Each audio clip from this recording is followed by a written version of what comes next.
और ये देखिए सीधी तस्वीर आपको दिखा रहे हैं प्रयागराज की, जहां पर इस वक्त यूपी पीएससी के जो छात्र हैं, जो अभ्यर्थी हैं, वो इस वक्त प्रदर्शन कर रहे हैं। इनका साफ तौर से कहना है कि जो 2 दिन की परीक्षा का शेड्यूल आया है वो इन्हें किसी भी कीमत पर मंजूर नहीं है। दरअसल जो पीसीएस की प्री परीक्षा है और आरओ एआरओ की जो प्रारंभिक परीक्षा है उसका 2 दिन का शेड्यूल आया है और इसी का ये छात्र विरोध करे। और ये देखिए तस्वीर, कितनी बड़ी संख्या छात्रों की है जो इस वक्त उत्तर प्रदेश लोक सेवा आयोग के दफ्तर के बाहर पहुंच गई है। और इस वक्त जो तस्वीरें आ रही हैं, पुलिस से नोकझोंक भी हुई है, धक्का मुक्की भी हुई है।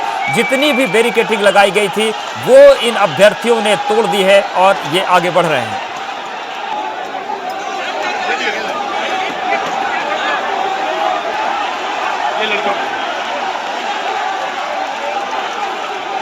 और प्रयागराज से हमारे सहयोगी मोहम्मद मोइन लगातार बने हुए नजरें बनाए हुए हैं। मोइन, इस वक्त क्या स्थिति है?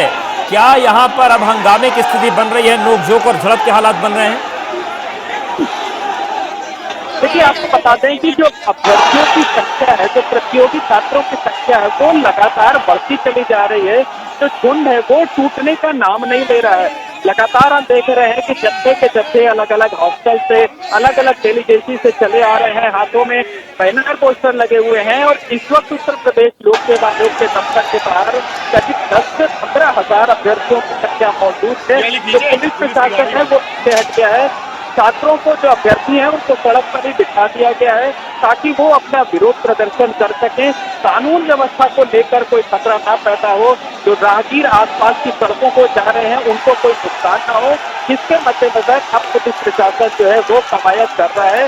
लेकिन अभ्यर्थियों की संख्या लगातार बढ़ती जा रही है। तो जिस हिसाब से अभ्यर्थियों की संख्या बढ़ रही है, जिस तरीके से छात्रों का, जो अभ्यर्थी है, उनका रवैया उग्र होता जा रहा है, जिद पर अड़े हुए हैं कि जब तक नॉर्मलाइजेशन को वापस नहीं दिया जाएगा तब तक वो पीछे नहीं हटेंगे, अपना आंदोलन खत्म नहीं करेंगे। तब तो उस हिसाब से कहा जा सकता है कि आज का दिन बेहद महत्वपूर्ण है और इस पूरे मामले में उत्तर प्रदेश लोक सेवा आयोग के जो जिम्मेदार अधिकारी हैं उन्हें बाहर निकल कर आना चाहिए, या जो प्रदर्शनकारी अभ्यर्थी हैं उनका एक प्रतिनिधिमंडल बुला करके सामने बातचीत करना चाहिए। उन्हें ये समझाना चाहिए कि आखिरकार उन्होंने ये फैसला क्यों लिया और क्या वो इस फैसले को बदलने को तैयार नहीं है। क्या अभी तक कोई मोइन संकेत मिल रहा है कि जो उत्तर प्रदेश लोक सेवा आयोग के अफसर हैं वो सामने आएंगे या कुछ प्रतिनिधियों को अंदर बुलाएंगे? अभी कोई ऐसी कवायद चल रही है वहां पर?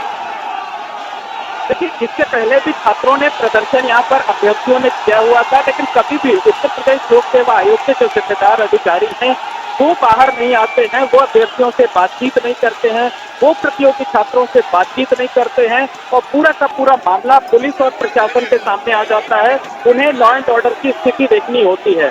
तो हम जहाँ पर खड़े हुए हैं एक चौराहे पहले से, वहां से ही लगातार बता दें आपको कि जो अभ्यर्थियों के जत्थे हैं वो बढ़ते आ रहे हैं। लेकिन जिस हिसाब से आज अभ्यर्थियों का रुख है उसके आधार पर कहा जा सकता है कि उत्तर प्रदेश लोक सेवा आयोग के जिम्मेदार अधिकारियों को या तो अपना रुख साफ करना होगा या फिर फैसले को बदलना होगा या फिर अभ्यर्थियों को इस बात के लिए राजी करना होगा।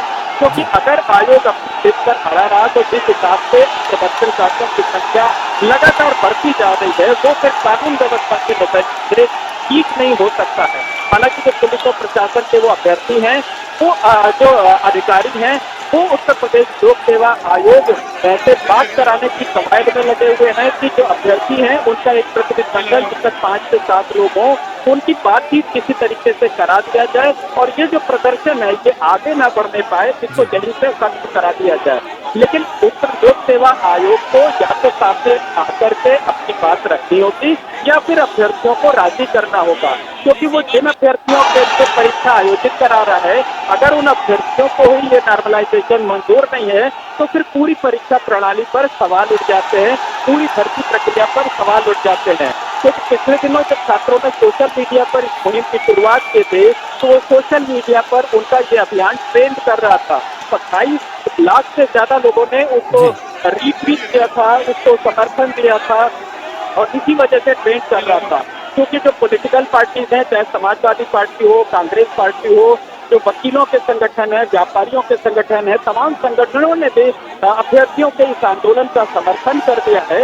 इस वजह से अब संख्या जो है वो लगातार बढ़ती जा रही है। बिल्कुल संख्या बढ़ रही है और निश्चित तौर से जो हालात बने हैं इसका सही आकलन प्रयागराज का प्रशासन नहीं कर पाया और अब इतनी बड़ी संख्या पहुंच गई छात्रों की, इन्हें संभालना मुश्किल हो रहा है। मोइन, आपका बहुत शुक्रिया, नजरें बनाए रखिएगा, आप पास आएंगे।